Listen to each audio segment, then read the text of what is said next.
10ஆம் வகுப்பு பொதுத் தேர்வில் அதிக மதிப்பெண் பெற வாங்கி பயன்படுத்துவீர் சுரா கைட் 2025-26 புதிய பதிப்பு. அதிக பக்கங்கள், அதே தரம், தற்போது குறைந்த விலையில். சுரா கைட் அனைத்து புத்தக கடைகளிலும் கிடைக்கும். குக்கரி சேனலை பார்த்து யார் வேணாலும் சமையல் பண்ணலாம், ஆனா சுவையான சமையல் பண்றது எப்படி? நான் இதயம் நல்லெண்ணெயில சமையல் பண்றேன், ஆஹா ஓஹோன்னு பாராட்டுறாங்க. நீங்களும் இதயம் நல்லெண்ணெயில சமையல் பண்ணுங்க, பாராட்ட வாங்குங்க.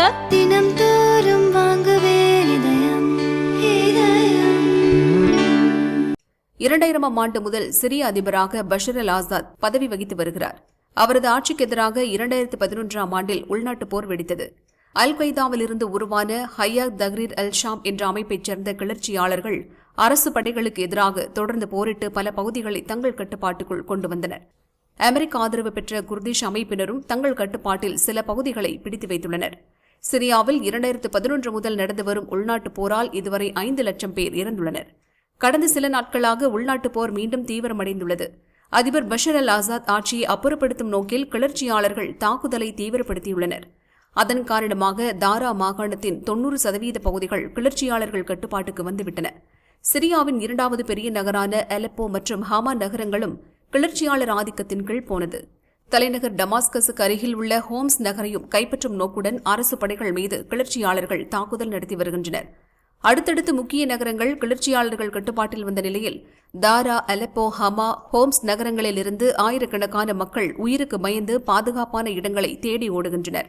சிரியாவின் அரசு படைகளுக்கு ஆதரவாக ரஷ்ய படைகள் உள்ளன. கிளர்ச்சியாளர்கள் மீது வான்வழி மூலம் ரஷ்யா, சிரிய படைகள் கூட்டாக தாக்குதல் நடத்தி வருகின்றன. இதில் நூற்றுக்கணக்கான கிளர்ச்சியாளர்கள் கொல்லப்பட்டுள்ளதாக அரசு படைகள் தெரிவித்தன. இருதரப்புக்கும் கடும் சண்டை நடந்து வருவதால் சிரியாவில் பதற்ற நிலை காணப்படுகிறது. ஆனாலும் பஷர் அல் ஆசாத் அரசை அகற்றியே தீர்வோம் என ஹையாத் தஹ்ரீர் அல் ஷாம் கிளர்ச்சி படையின் தலைவர் அபு முகமது அல் குலானி சபதம் செய்துள்ளார். சிரியாவில் உள்நாட்டுப் போர் தீவிரமாவதை உணர்ந்த அண்டை நாடுகளான ஜோர்டான், லெபனான், இஸ்ரேல் ஆகியவை தங்களது எல்லைகளை மூடியுள்ளன. ஊடுருவலை தடுக்க எல்லைகளில் படை வீரர்களையும் குவித்துள்ளனர். சிரியாவில் நிமிடத்துக்கு நிமிடம் பதற்றம் அதிகரித்து வரும் நிலையில் சிரியாவில் இருக்கும் அமெரிக்கர்கள் உடனடியாக நாட்டை விட்டு வெளியேற வேண்டுமென அமெரிக்க அரசு அறிவுறுத்தியுள்ளது. அமெரிக்காவை தொடர்ந்து இந்தியாவும் அவசர அறிவிப்பை வெளியிட்டுள்ளது. மத்திய வெளியுறவு அமைச்சகம் வெளியிட்டுள்ள அறிக்கையில் கூறியிருப்பதாவது: சிரியாவில் நிலவும் சூழலை கருத்தில் கொண்டு சிரியாவுக்கு செல்வதை இந்தியர்கள் தவிர்க்கும்படி கேட்டுக் கொள்ளப்படுகிறார்கள். மறு உத்தரவு வரும் வரை யாரும் சிரியா போக வேண்டாம். சிரியாவில் வசிக்கும் இந்தியர்கள் கிடைக்கக்கூடிய விமானங்களை பயன்படுத்தி முடிந்தவரை சீக்கிரம் சிரியாவை விட்டு கிளம்பிவிட வேண்டும்.